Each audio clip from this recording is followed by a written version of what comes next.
flor do querer, ah, bruta flor, bruta flor.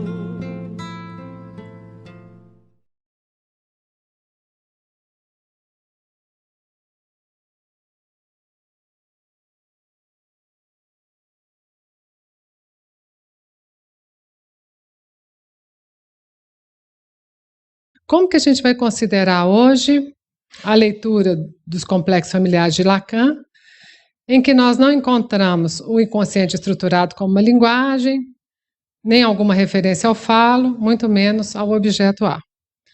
E está presente também a preocupação em inscrever a criança como sujeito no âmbito do simbólico. Eu destaco esse ponto, dessa inscrição da criança como sujeito. Então, a criança, que inicialmente é um objeto, de alguma maneira ela tem que se inscrever no campo do outro.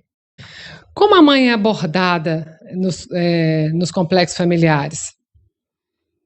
Não é como uma pessoa, nem como um objeto, mas como um elemento de uma estrutura construída em uma relação que determina não os laços naturais da reprodução, mas as leis e as interdições a serviço da filiação.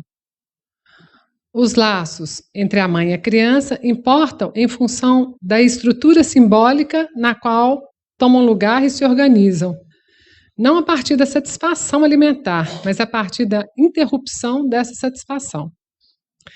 Então, nessa perspectiva, a gente pode dizer, a gente pode afirmar que o desmame é muito mais importante que a amamentação.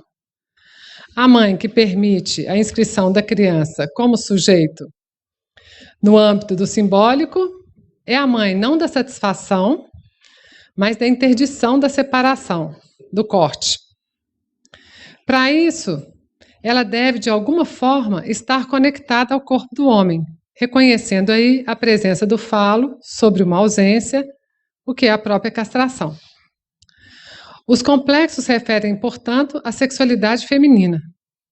Nos termos de Lacan, nesse texto, Os Complexos Familiares, ele ainda não usa sexualidade feminina, mas ele fala de um desequilíbrio da libido da mãe ou de uma desarmonia sexual entre os pais. Nesses dois casos, são essas duas situações que podem determinar os sintomas e as estruturas que vão dividir, introverter ou inverter a personalidade da criança. Então, nesses casos, prevalece o excesso de satisfação e não a ruptura, fundante do próprio complexo. Então, se o complexo de desmame prevalece, por exemplo, o sujeito ficará condenado a repetir indefinidamente o esforço para se desligar da mãe, é o que o Lacan afirma nesse livro.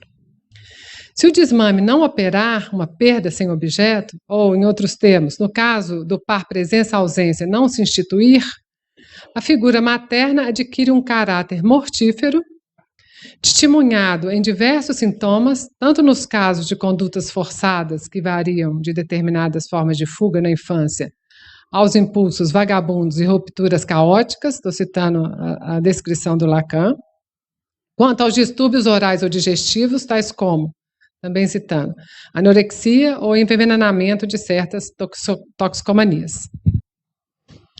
Em suma, são os sintomas da mãe em sua relação com a própria sexualidade que serão privilegiados por Lacan nas atipias da situação familiar.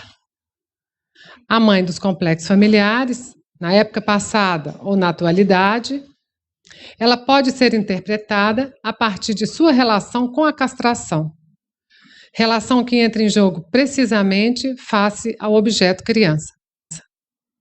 Vocês sabem como que Lacan define a mãe? Ele define, a mãe é aquela que tem, contrariamente à mulher, definida como aquela que não tem.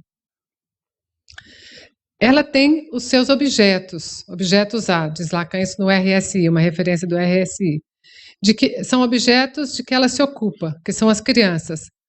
O que nada tem a ver com o seu objeto A, do qual ela se suporta num desejo qualquer. A criança, ela pode ser um fetiche, desde que ela seja um fetiche normal. Isso é uma observação que o Miller faz também nesse texto, A Criança entre a Mulher e a Mãe, que eu achei muito interessante chamar de um fetiche normal, que é possível dizer isso em função do fato mesmo dela estar sustentada na relação de amor materno marcada de ilusões. Então, essa relação do amor, ela é marcada de ilusões, e esse é o ponto em que a perversão na mulher se distingue da perversão masculina, né? Porque na perversão masculina, ele está marcado por vacilações imaginárias, e não pelas ilusões do amor. Então, em suma, o fetiche é normal.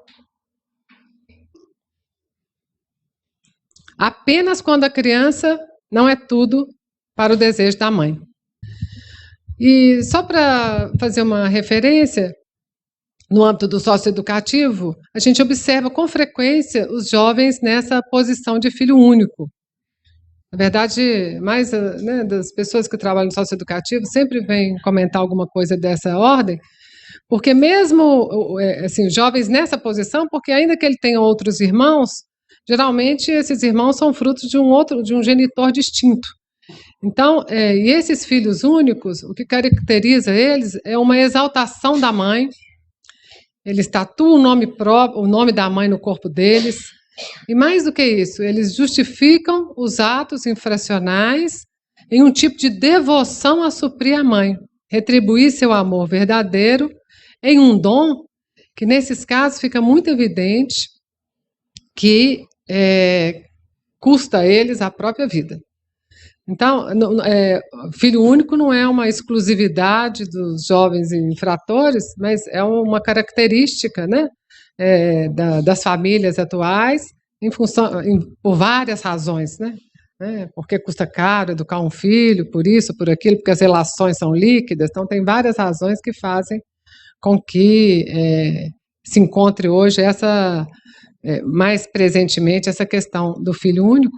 Então é como se tivesse uma situação mais propícia para que esse excesso da mãe, esse amor da mãe, esse carinho da mãe, ou tudo isso seja depositado num único objeto, e com as consequências subjetivas que isso pode decorrer, que disso podem decorrer.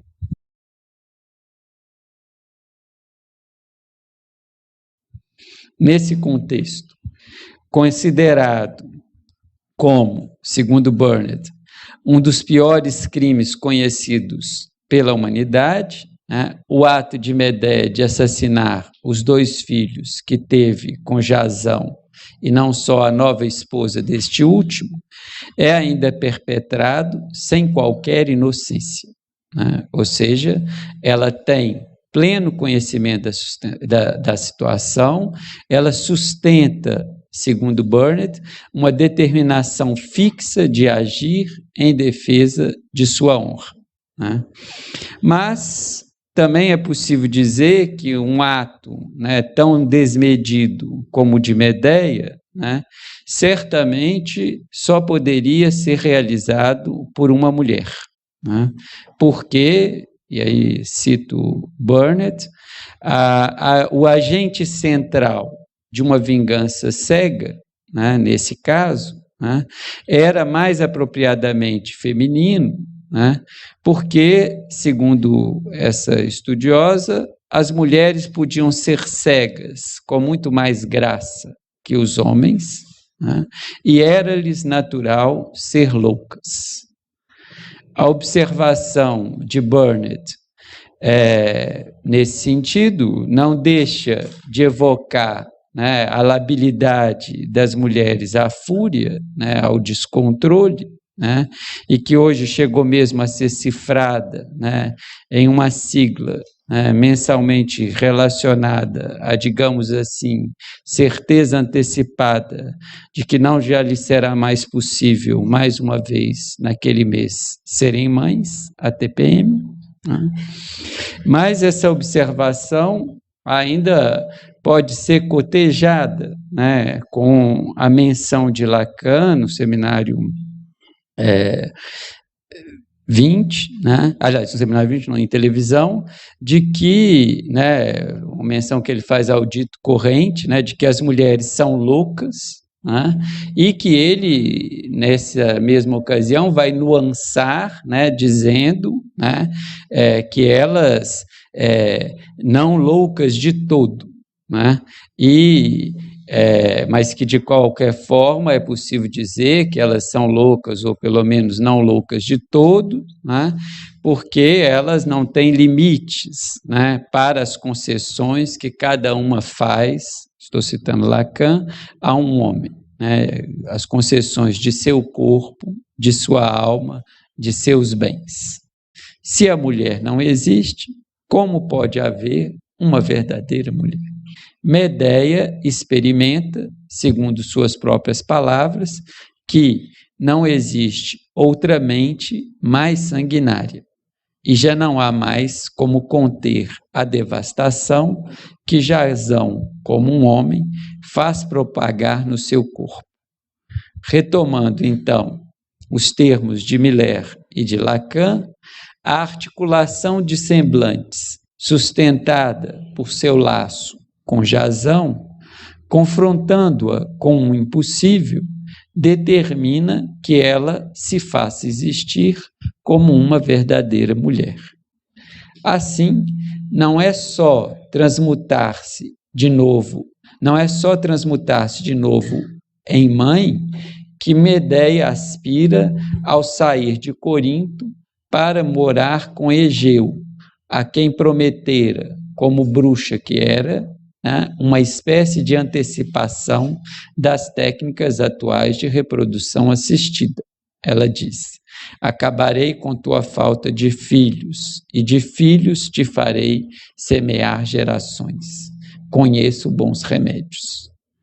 Partindo, então, no carro alado do sol, ela vai se apresentar, a meu ver, muito mais, desta vez, como o que Lacan chamou de mulher com postiço, isto é, aquela que se coloca como sendo o falo e age de modo muito conservador, segundo Miller, pedindo para que não seja olhada de muito perto, exigindo enorme respeito, impondo uma distância, né, ela está indo com o sol, para que não seja, né, olhada de perto, para que não se possa, para que essa distância possa fazer crer que o postiço, o falo que ela pretende ser, é de fato verdadeiro. Trata-se, então, nesse final, do contrário de uma verdadeira mulher, porque enquanto esta última, né, uma verdadeira mulher, podendo mesmo arruiná-lo, faz o homem, segundo Miller, ver que o ter é ridículo, né? Uma mulher com postiço não ameaça seu par, não o convoca como desejante, porque, tal como Medea se apresentando como sendo remédio, falo, para a infertilidade, castração de Egeu, coloca o bem de um homem, segundo Miller, em uma caixa forte.